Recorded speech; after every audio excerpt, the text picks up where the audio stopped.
Good morning, sweet family. Thank you so much for coming back and joining me today on this beautiful Thursday morning. Today, we're going to do something a little different. I'm going to ask you a question. Today's question is, how prepared are you to leave this earth? Now, I'm not trying to be morbid here. There's a method to this question.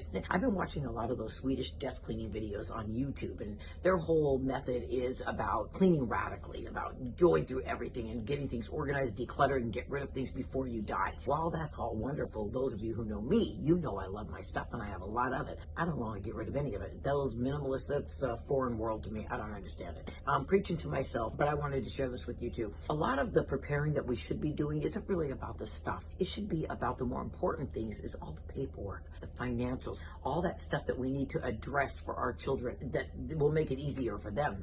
Years ago, I read a book. It's called Prepare to Die, Expect to Live. Excellent book, written by a young mother who had terminal cancer. She was thinking about all the things she was going to miss out on with her daughter, so she wrote her letters and had little gifts prepared for all of her landmark occasions in her life, graduation, birthdays, her wedding day, all of it. But she realized that removing the anxiety of all that stuff for her family, it just gave her a freedom that even though she wasn't going to be there, that they would still feel her presence. And it's an excellent idea. I want to remind you not to so much focus on the stuff. The possessions are one thing, but the paperwork, believe me, is everything. Having a living will trust, having the beneficiaries clearly defined, having your bank accounts, having your medical directives, that is critical, my friend, right there. It's going to remove a lot of anxiety from your kids. First of all, they're going to be happy that they know that you prepared for your funeral services. Do you want to be buried? Do you want to be cremated? All the things that, we don't really think about on a daily basis. I do estate sales, and every month I see this over and over again. The families who have prepared and the families who have left their kids with a nightmare. It's a world of difference. They're ripped apart by some of this stuff. I've seen them argue right in front of me. Mom said this. No, Dad said we're going to do that. We're going to do this. You don't want that. You want something ironclad for your family so that it's spelt out, so that there's no discussion, there's no contesting, there's nothing to argue about, because whoever has done it has already prepared it all. It's my personal opinion that I don't think people are really afraid to die. They're really not. I mean, we think about it and we think, oh, we don't want to, but we're not really afraid of it. And if God had told you right now, or you had some sort of assurance that you were just going to fall asleep one night and your heart was going to stop and you were going to wake up in heaven the next day, you'd be like, beautiful, wonderful, let's go. The fear comes in is when we start delving on how we're going to die. Am I going to be hooked up to machines? Am I going to be in excruciating pain? Am I going to have a horrible illness? Am I going to be in a terrible accident? All that stuff. It becomes more apparent. And the older we get, we think about that stuff. Trust me. Even with the comfort that we have of knowing that we're going to be with our Father in heaven, it still doesn't remove 100% of the anxiety that we have of the journey to get to heaven and how it's going to be happening. But one thing I know for sure, the more you've got to manage, the more you have to manage. It can become a big distraction. I can tell you firsthand that when I was diagnosed with my leukemia and they only gave me months to live, I had told my sister, get rid of everything. We didn't care about nothing. We were going to sell everything, and we did. My sister sold every single thing in my house. We moved into a small little studio on the water. We had a mattress on the floor. We ate off paper plates because we didn't care about one thing. I wasn't going to be here. Who cared? The joy of letting go of things that you think you can't live without, trust me, it is very freeing. I can't explain it unless you've ever had to do it. It kept me extremely focused on the Lord.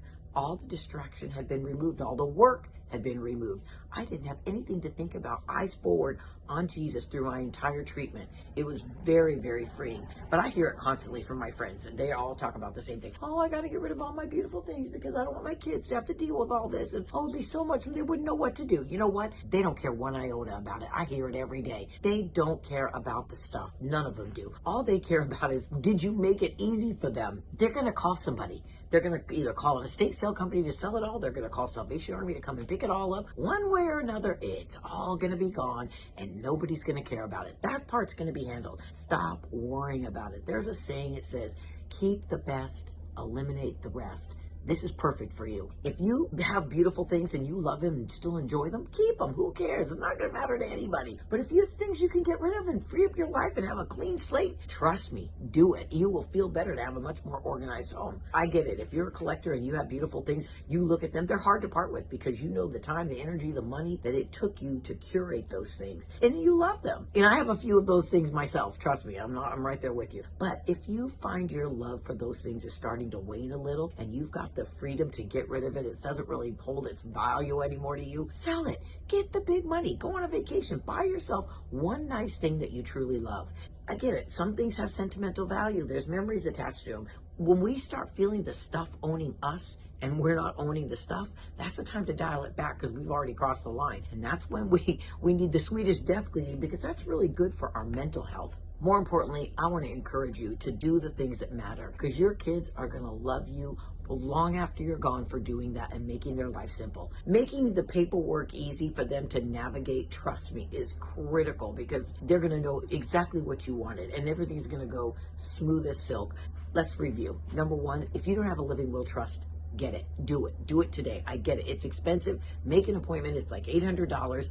Get it all spelled out, and you're going to feel a weight lifted off your shoulders that you did that for your kids. Number two, if you have a living will trust and it's been a long time, go over it again. You might have new grandkids. You might have some people you want to omit from it. Who knows? But get it notarized again and bring it up to speed, up to where you are. The changes that you need to make are going to, people will contest those things. You do not want that to happen, because that will be another nightmare for your kids. I get these conversations are hard. They're not easy. They're uncomfortable for people. You don't want to talk about dying and how it's going to go, but believe me, straight talk leads to straight understanding. Everyone's on the same page. I hope these things will help you. I hope you'll be able to execute some of them. And if you don't have them in place, I'm begging you to do it, because you're going to feel so much better for it. You know I love you. You have a blessed, beautiful week. Stay safe. Stay healthy. I love you, and I'll see you next Thursday. Bye.